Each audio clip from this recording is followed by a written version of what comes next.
사용자가 느끼지 못하는 그런 디테일에 좀 더 신경을 쓰는 게 저희가 가진 디자인 철학이고요. 사실 저는 그 프로젝트를 다 함께 잘했기 때문에 지금 제가 있다라고 좀 생각이 들거든요.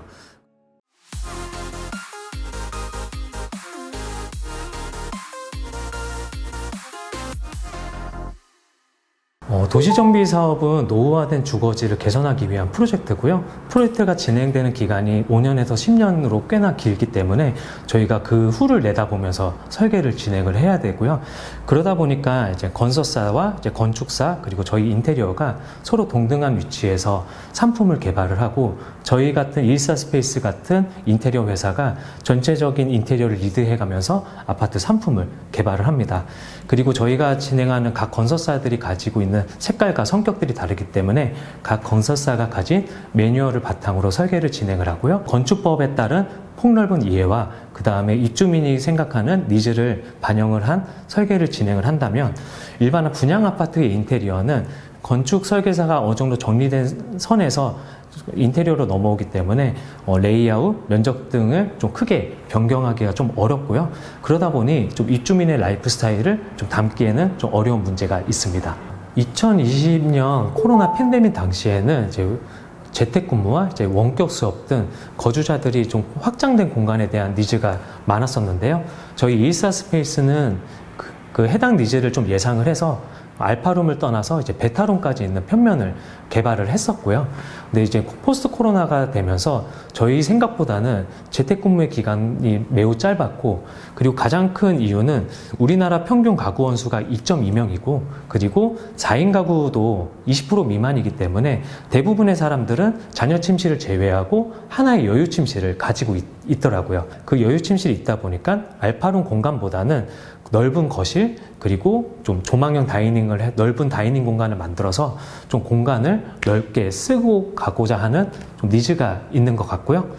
그리고 이제 정부 규제 변화도 큰 요소로 작용을 하는데, 서울시 같은 경우는 2.5m 깊이의 돌출형 개방 발코니를 이제 법제화를 해서 모든 세대가 그런 깊은 발코니를 가질 수 있게끔 저희 법규를 만들었고요.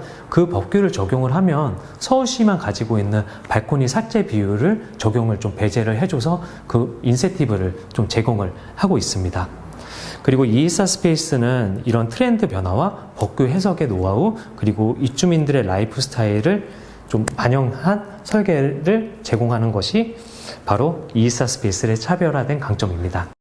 요즘 커뮤니티의 가장 큰 특징은 올인빌이라고 하는데, 이게 이제 코로나 때 생긴 가장 큰 이슈인데, 뭐냐면 기존 코로나 이전에는 저희가 거주지 주변에서 할 수 있었던 모든 생활 영역을 거주지 단지 내 커뮤니티 시설에 좀 집약해서 넣고 있는 추세고요. 그리고 또 하나의 다른 점은 외부 사람들과의 접촉을 최대한 피하고 게이티드 커뮤니티로 단지 내 사람들만 이용할 수 있는 커뮤니티 시설을 선호하고 있고요. 그리고 저희가 팬데믹 전에는 저희가 커뮤니티를 계획을 할 때 세대당 1평 미만으로 계획을 했다면은 최근에는 세대당 3평 이상으로 계획을 해서 좀 입주민 간에 서로 적정한 사회적인 거리를 유지하면서 커뮤니티를 보다 넓고 쾌적하게 이용할 수 있는 게 최근에 좀 트렌드인 것 같고요.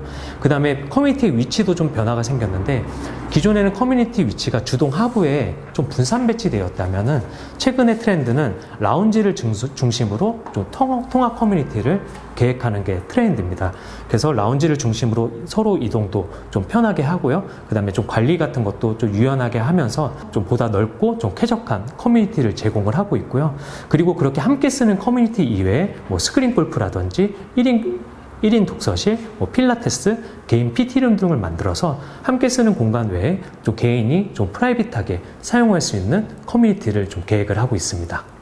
제가 생각하는 얼죽신에 대한 트렌드의 가장 큰 차이점은 기존의 아파트는 택지 개발을 통해서 아파트를 공급을 했다면은 지금의 아파트들은 도시정비 사업을 통해서 재건축, 재개발을 통해서 아파트를 공급을 해야 되거든요. 근데 이제 택지 개발 때는 이제 건설사 임원의 의사나 아니면 건설사의 수익을 위한 상품이 개발이 되었다면, 도시정비 사업을 통해서 개발되는 거는 조합원들의 좀 니즈가 좀 반영된 특화된 세대 편명과 그리고 대형 커뮤니티 시설이 들어가게 됩니다. 그러다 보니까 두 아파트 간의 상품성의 차이가 좀 확연하게 난다고 좀 생각을 하고요. 그리고 저는 이렇게 생각을 해요. 소비자들이 충분히 똑똑해지고 있다라고 생각이 들거든요. 그래서 단순히 신축 아파트라서 좋은 게 아니라 그 신축 아파트가 가진 라이프 스타일을 더 선호한다고 생각을 하고요. 그리고 저희 일사스페이스는 그 얼죽신이라는 그런 트렌드에 맞춰서 오히려 지금 저희가 설계하는 신축 아파트들을 어떻게 더 보다 소비자들이 더 좋아할 수 있게끔 개발할 수 있을지 그 고민을 가장 많이 하고 있습니다. 일사스페이스가 1군 건설사와 시행사들의 선택받는 이유는 저희가 가진 색깔이 무색무취함이기 때문에 선택을 해주시는 것 같아요.